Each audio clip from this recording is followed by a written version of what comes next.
Hey, it's Les from the TV Dudes. While at ATX Fest, I got to chat with Lodge 49 actors Brent Jennings and Wyatt Russell. We talked about the new golden age of television, finding the balance in their characters, and what they love about the series.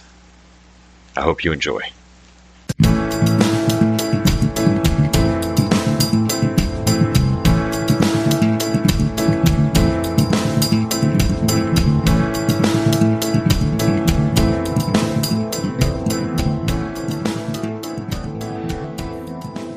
So I'm sitting here with Brent Jennings and Wyatt Russell from Lodge 49 on AMC. I've just gotten to watch all 5 episodes that were given to me for the screener, and I'm really enjoying the pace of it, the story itself. Can you guys talk a little bit about how you got involved with the project? The way I got it was I got it about a year before it was even going to get greenlit to be made. It was sent to me by my girlfriend's manager, because he just said, I think Wyatt would really like this, but it's not even getting made. It wasn't even like a thing that was happening. I read it and I was like, yeah, this is what I want to do. This is it. This is this is the exact type of thing I like. I think it's fun from the television. I think it could be great for TV because it has so many places it could go. But it was like a year before, so whatever. Hopefully that comes around, and it did. And I was amazed that worked out, and then it happened very quickly.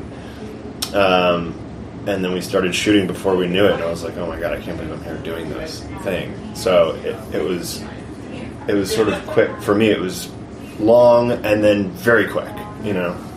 And you've done an extensive amount of TV work.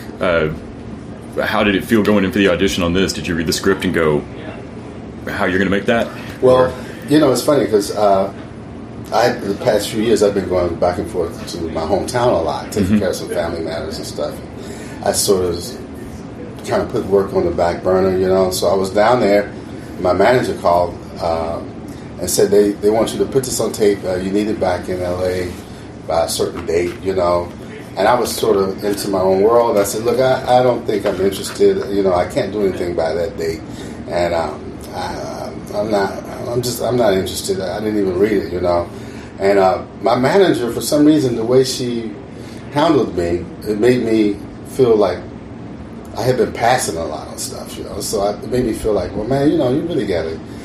They're doing a great job. You need to step up to the plate. So she just said, okay, well, we'll see what happens. If they don't find the guy, when you get back, we'll take another look at it. So I called her back. I said, send me the script. And I read it, and I went, I think I better send them a tape. So I made a tape, sent it back to L.A., and then came back to L.A. and met with the producers, and then it went very fast. So it was just one of those things that was kind of meant to be. Yeah. So was that back home in Arkansas? Yeah, in Little Rock, yeah. I live in L.A., but I was in Little Rock at the time. Yeah. And you live in Austin now, do you know? I have a home here.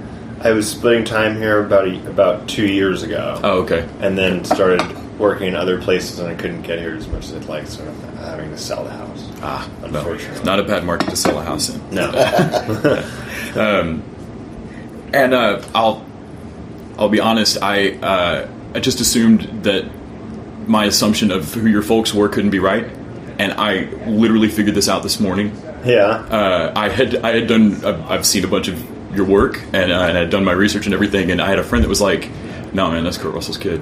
Really? And I was like, I actually told him no, you weren't. So I got you off the hook on that. Yeah. Thanks. Yeah. When I texted them before the interview of like, so I did my research and figured that out, and they were like, I wasn't going to say it. That's funny. I was going to let you walk in there. That's funny.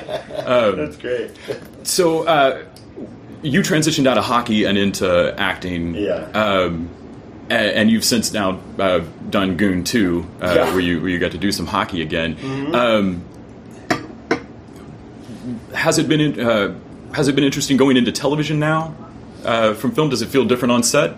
No, it doesn't feel different because I think that in television today, it's a lot like the budgets are there. It's the cinematic quality is there. All of the quality of what movies were 15, 20 years ago. Some of those movies that don't get made anymore. Mm-hmm. But there's a lot of that. Those movies are pretty much cut out. $35 million movie or $30 million dramedy or any of those are like kind of, they don't exist. Or if they do, they're here and there every once in a while. Mm-hmm. And it's transitioned to TV, so now you get, in a way, especially as an actor, you get to play the arc of an entire character over 10 hours rather than an hour and a half. You can go slower. You can get to where you're going. You don't have to get there as quickly. So I think in a lot of ways that it's better for an actor. I don't know about maybe for creators it can be a little more difficult because you're kind of chopping some of that stuff up, mm-hmm. whereas maybe you could have maybe done more. It depends. It depends on what you want to do. For me, I love it because it's a longer process.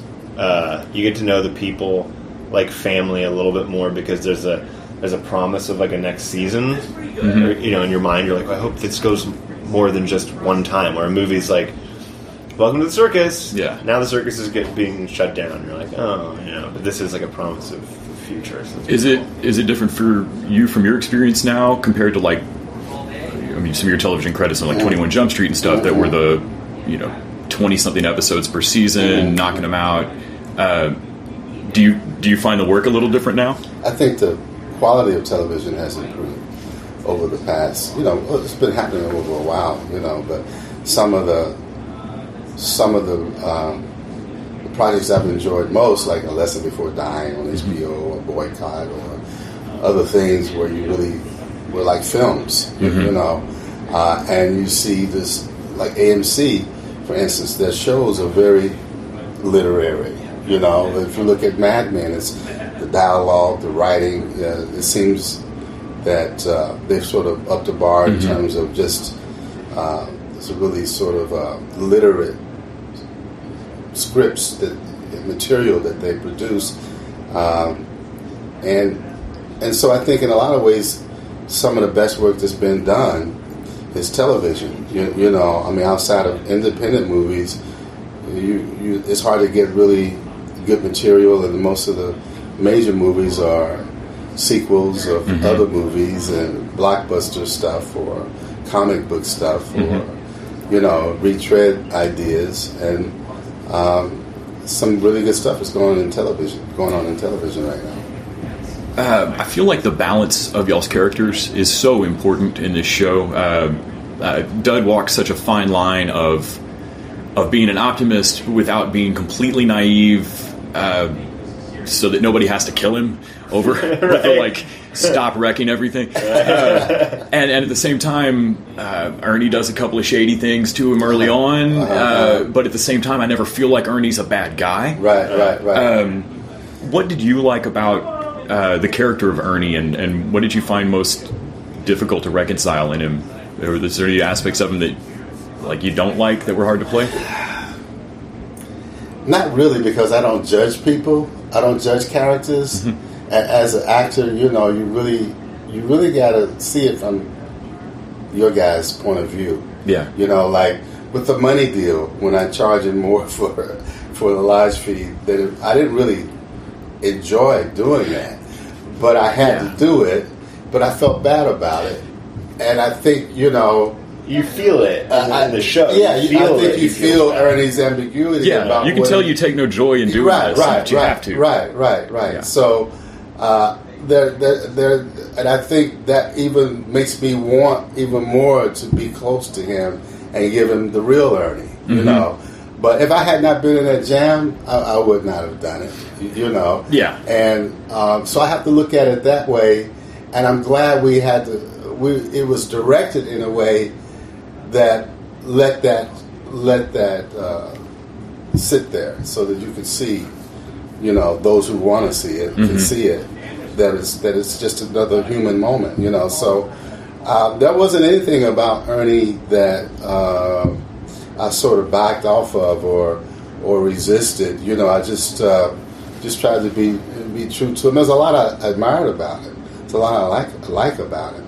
So I just kind of went with that, you know. Did you find it was difficult to strike that balance on Judd of being happy without seeming like you're not paying attention to what's happening? Yeah, and it's a good question.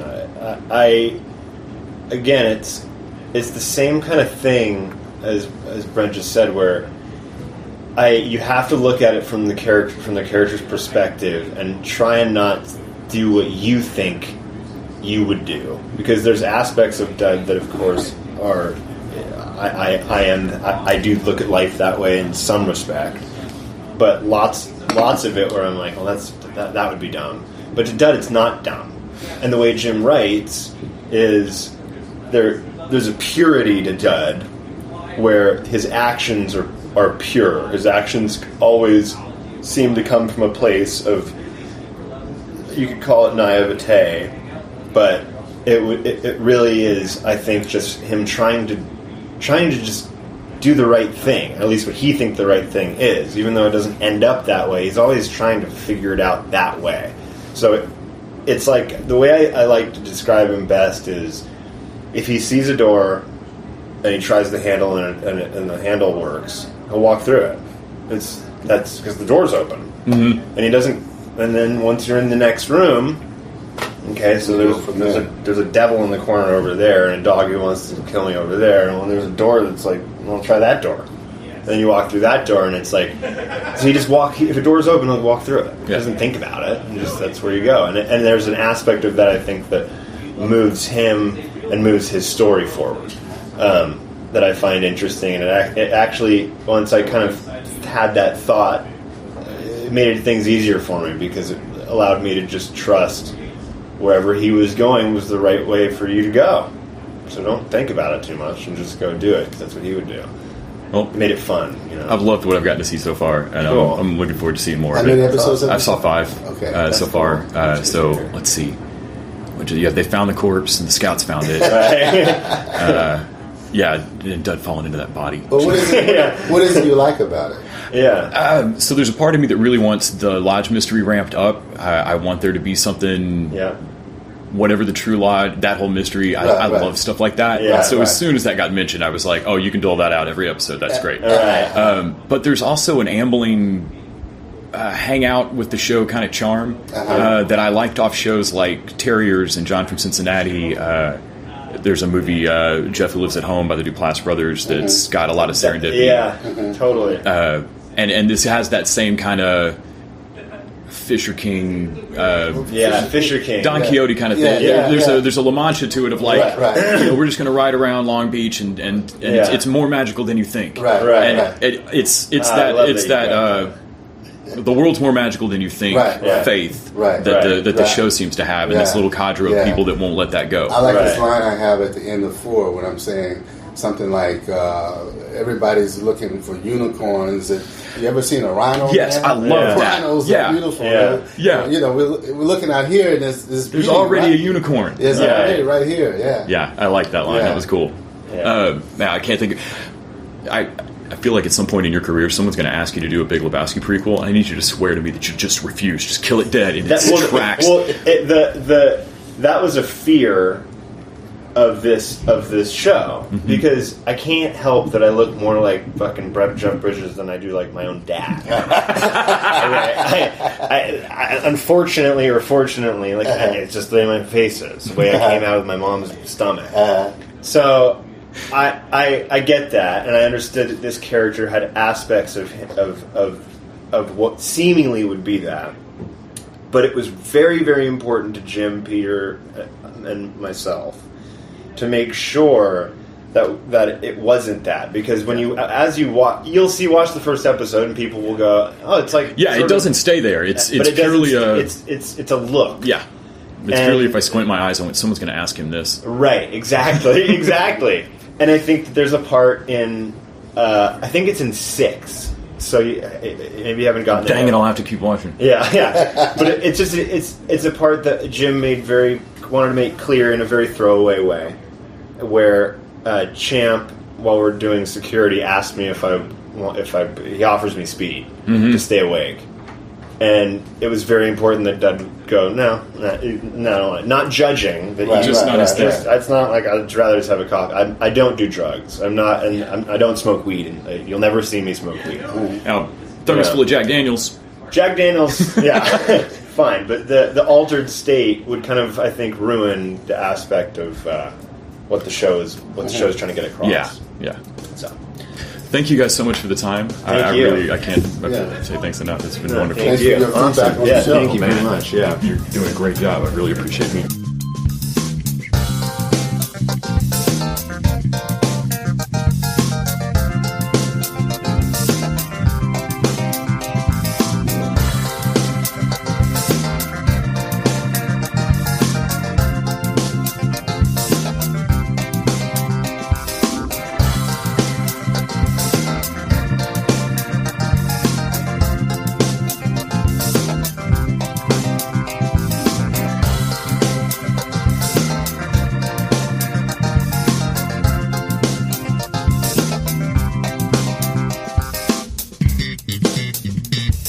The TV Dudes is an independently run podcast and a member of the Electric Sweater Podcast Network. We are exclusively listener-supported. If you'd like to help us out, go to patreon.com/TVDudes. You can like us on Facebook and Twitter @TV Dudes. All the music for our show is by our friend and original TV dude, Gregory J. Amani Smith. To find out more about us, go to thetvdudes.com and electricsweater.com. I'm Grant Davis.